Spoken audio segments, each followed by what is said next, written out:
Salut les cyber-indépendants, c'est Alexandre et aujourd'hui on va voir ensemble des choses que j'ai arrêté d'acheter pour m'enrichir. Alors quand je parle de m'enrichir, c'est d'utiliser cet argent ailleurs, d'investir cet argent afin de pouvoir profiter un petit peu plus, mais aussi surtout enlever un petit peu des mauvais réflexes, des mauvaises habitudes que j'avais prises dans mon ancienne vie de grand consommateur que j'ai pu être, de grand matérialiste que j'ai pu être. Et ça permet aussi de revenir à des choses beaucoup plus simples et des choses aussi beaucoup plus saines d'une certaine manière en fait. Donc on va voir ensemble 5 choses que j'ai arrêté d'acheter et peut-être que vous allez vous sentir concerné par ces choses-là. Donc je vous invite à réfléchir un petit peu sur les différentes erreurs que j'ai pu faire et j'espère que ça va vous aider. Alors tout d'abord, la première chose que j'ai arrêté d'acheter, ce sont même les vêtements. Alors les vêtements, à une époque, moi j'étais un gros acheteur compulsif de vêtements.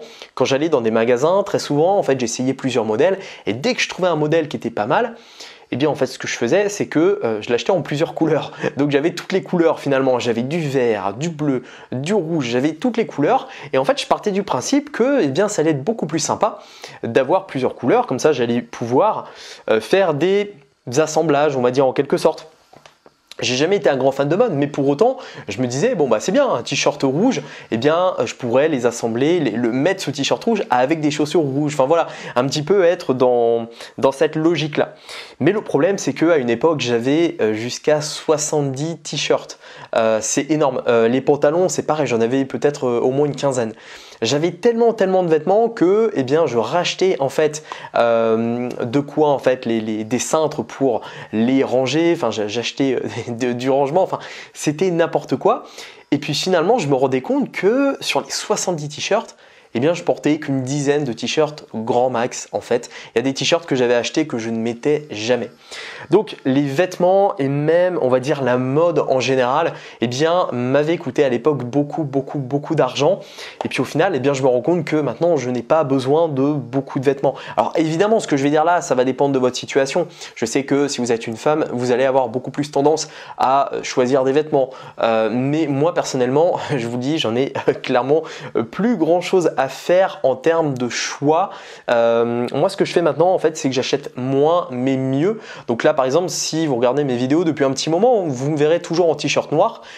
Pour la simple et bonne raison que j'ai que 2 couleurs de t-shirt, soit du noir soit du blanc. Déjà ça me permet d'avoir moins de t-shirts. Je crois que j'en ai grand maximum une dizaine à peu près. Et puis, j'ai pas à me prendre la tête au niveau de l'assemblage. Le noir et le blanc, ça passe partout. Et vraiment, je suis pas là à me dire, ouais, est-ce qu'un t-shirt bleu, ça va passer avec ça? Non. Je mets du noir ou du blanc, c'est beaucoup plus facile. Donc vraiment, la première chose que j'ai arrêté d'acheter, c'est les vêtements. Aujourd'hui, j'achète très peu de vêtements. Et quand je vais acheter quelque chose, c'est vraiment parce que j'en ai besoin. Et je vais pas chercher à avoir le même vêtement en plusieurs déclinaisons possibles. Ensuite, la deuxième chose que j'ai arrêté d'acheter, alors ça va vous paraître bizarre, mais ce sont les produits d'hygiène, notamment le gel douche. Alors non, je vous arrête tout de suite, je suis pas un gros dégueulasse, on va dire, qui ne se lave plus ni rien. Non, évidemment, je continue à utiliser des produits d'hygiène. Mais en fait, ce que j'ai fait, c'est que j'ai trouvé des alternatives bio, des alternatives beaucoup plus durables, des alternatives, on va dire même beaucoup plus saines aussi, par rapport aux produits d'hygiène standards. Par exemple, à une époque, j'achetais du gel douche. Aujourd'hui, je n'achète plus, ça fait quelques années maintenant, j'utilise du savon d'Alep ou du savon de Marseille, qui sont en fait très bons. En plus, c'est des produits qui sont beaucoup moins transformés et qui sont meilleurs aussi pour la peau. Donc vraiment, je peux vous les conseiller. Également, ça peut être pour le dentifrice, de trouver des alternatives aussi.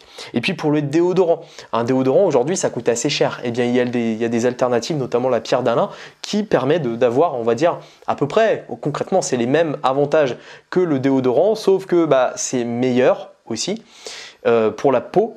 Et puisqu'il n'y a pas d'aluminium dans la Pierre d'Alain, et en plus de ça, ça revient aussi moins cher. Et c'est surtout là en fait le point qui est important, c'est que je me rendais compte aussi que ça coûtait super cher. Les gels douche, les shampoings. Le pire c'est peut-être pour les femmes. Alors il y a le shampoing, l'après-shampoing, le pré-shampoing, le shampoing sec. Ça fait énormément de choses et très souvent en fait c'est bien d'avoir un raisonnement, un petit peu de faire un pas en arrière. Bon, je vais pas vous le faire là parce que je serai obligé de me lever, mais de faire un petit peu un pas en arrière et de se dire ok, qu'est-ce qui pourrait être mieux de manière plus simple. Et ça voilà, c'est une réflexion que j'ai eue il y a quelques années maintenant, de revenir un petit peu à des choses traditionnelles et j'en suis plutôt très satisfait et je fais de sacrées économies puisque un savon me coûte 3-4 euros à peu près et ça me dure quasiment un mois, donc ça revient moins cher que d'acheter des gels douche, plein, en fait tout un assortiment de produits. Il faut aussi prendre en compte qu'il y a beaucoup de marketing là-dessus et très souvent on nous pousse à acheter ce genre de choses alors que ça sert pas finalement à grand chose. C'est un petit peu comme les produits ménagers d'ailleurs, hein. J'aurais pu aussi citer les produits ménagers, puisqu'au final vous avez 2-3 produits et quelques recettes de grand-mère et vous pouvez faire quasiment la même chose que tous les Silly Bang machin truc dans tous les sens, toutes les pubs qu'on pouvait voir à la télé. Bon, je regarde plus la télévision donc je sais pas quel type de pub il y a en ce moment, mais je pense qu'il y en a encore sur justement tous les produits ménagers. Donc voilà pour ce deuxième point. On va passer au troisième point, le truc que j'ai arrêté d'acheter. Alors c'est pas vraiment un truc, mais là on va parler d'assurance et de garantie. Et bien en fait c'est pareil, les assurances à une époque je prenais quasiment une assurance pour tout. Une assurance pour le téléphone, une assurance pour ça, une assurance pour une télévision. J'acceptais aussi les assurances qu'on pouvait me proposer. Quand j'achetais des consoles de jeux à l'époque, ça remonte là il y a bien une quinzaine d'années maintenant, en fait j'acceptais les assurances parce que je me disais bon effectivement si ma console a un problème, bah voilà, ça serait quand même dommage que je ne puisse pas continuer à jouer aux jeux vidéo. Donc en fait je prenais des assurances et le problème là-dedans, le gros problème des assurances, c'est que très souvent en fait ça fait doublon. On ne sait pas forcément, mais si aujourd'hui vous avez une carte bancaire, que ce soit Visa, Mastercard, eh bien vous avez déjà une assurance qui est inclue par le biais de votre carte bancaire. Et donc, et ça j'ai mis pas mal d'années à le savoir, mais en fait ça fait doublon. Donc vérifiez bien les informations, vérifiez bien les contrats liés à votre carte bancaire et comparez un petit peu avec des assurances que vous avez actuellement. Et il y a de fortes chances, alors je dis pas, c'est pas sûr à 100%, mais il y a quand même de fortes chances que ça fasse doublon. Et à ce moment-là, en fait, vous vous rendrez compte que vous payez peut-être des assurances pour rien. Donc je vous invite vraiment à faire un point là-dessus. Je me suis même noté également de faire un point annuel sur toutes ces assurances. Ça, c'est un truc systématique en fait à faire tous les ans. Vous vous calez 1 heure ou 2 et puis vous regardez un petit peu combien vous coûtent vos assurances et combien pour la même chose, combien ça pourrait vous coûter chez un concurrent. Le marché des assureurs est extrêmement, c'est tellement concurrentiel qu'en fait vous pouvez avoir les mêmes prestations pour des fois beaucoup moins cher ailleurs. Donc regardez bien, voilà, faut vraiment en fait faire un check-up complet de ces assurances, de ces garanties. Il faut savoir que tous les produits aujourd'hui qu'on achète sont garantis normalement 1 an constructeur, plus 1 an supplémentaire de garantie européenne et certaines cartes bancaires garantissent en plus jusqu'à 3 ans en plus. Donc vous avez certains produits, vous achetez par exemple un réfrigérateur avec votre carte bancaire, et bien il y a des chances qu'il soit garanti jusqu'à 5 ans entre la garantie constructeur, la garantie européenne et les 2, 3, 4, 5 ans, ça dépend après de garantie en plus de Mastercard ou de Visa. Donc renseignez-vous bien là-dessus parce que je pense que vous perdez quand même pas mal d'argent avec ça. Et moi j'ai complètement en fait arrêté de prendre des assurances et des garanties dans tous les sens parce que c'était en fait de l'argent qui était jeté par les fenêtres une fois de plus. On va passer maintenant au 4e point. Et là, j'ai arrêté en fait d'aller autant au restaurant qu'à une époque. En fait, j'ai complètement même arrêté. À une époque, j'y allais beaucoup, mais en fait, j'y vais beaucoup moins maintenant. Je dois aller au restaurant peut-être une fois tous les 2-3 mois à peu près. Mais en fait, voilà, maintenant, je privilégie surtout le fait maison pour la simple et bonne raison que ça revient moins cher. Et puis même récemment, j'ai pu être déçu plusieurs fois d'aller au restaurant puisque la qualité, je la jugeais pas forcément. Excellente par rapport à la prestation que j'ai pu payer. J'ai fait un restaurant il y a peut-être 1 mois. Les prix avaient énormément augmenté et finalement le service derrière n'avait pas augmenté. Donc j'étais quand même assez déçu. Donc voilà, moi en général les restaurants en fait je préfère plutôt m'acheter des choses, cuisiner un petit peu, apprendre à cuisiner. Je trouve que c'est aussi une expérience sympa. Après vous allez peut-être pas aimer, mais en tout cas moi j'aime bien. J'aimais pas trop ça avant, mais aujourd'hui c'est quelque chose que j'aime bien faire. Et donc voilà, j'ai limité les restaurants parce que je trouve que les prix sur certains restaurants ont énormément augmenté. Et derrière la qualité n'a pas forcément suivi l'augmentation des prix.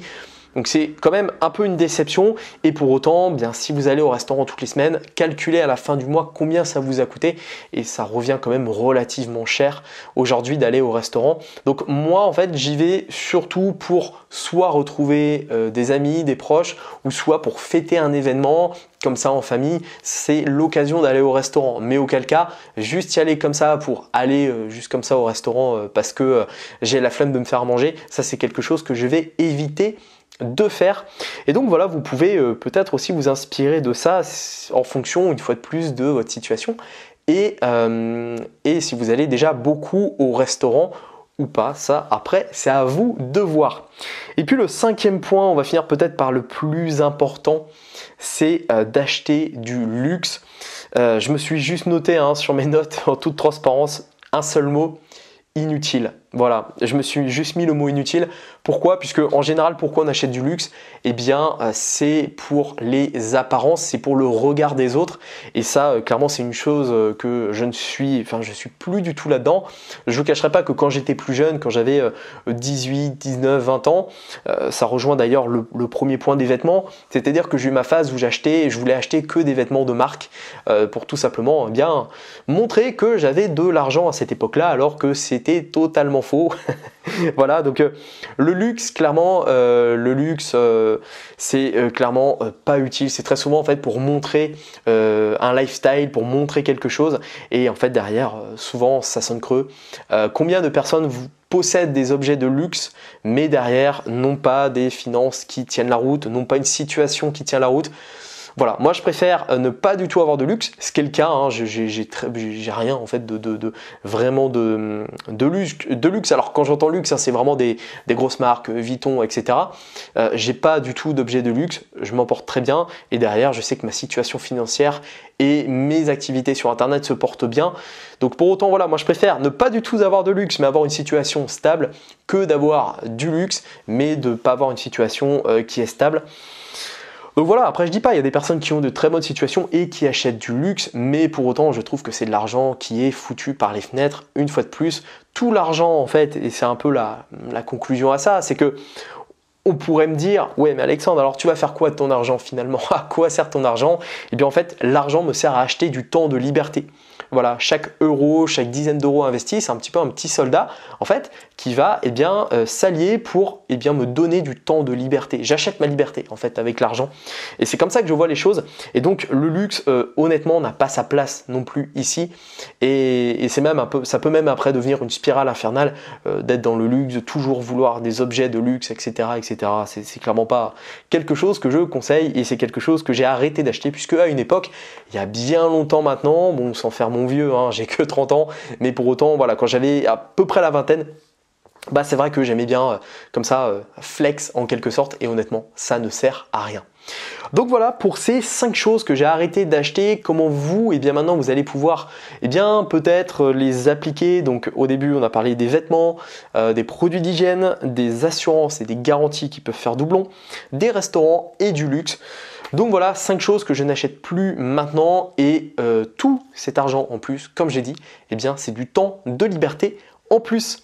Donc voilà, écoutez, c'est tout pour cette vidéo. Si elle vous a plu, n'hésitez pas à mettre un pouce bleu pour le soutien et pour améliorer le référencement de cette vidéo. N'hésitez pas à vous abonner à la chaîne YouTube et activer, si vous le souhaitez, la cloche des notifications.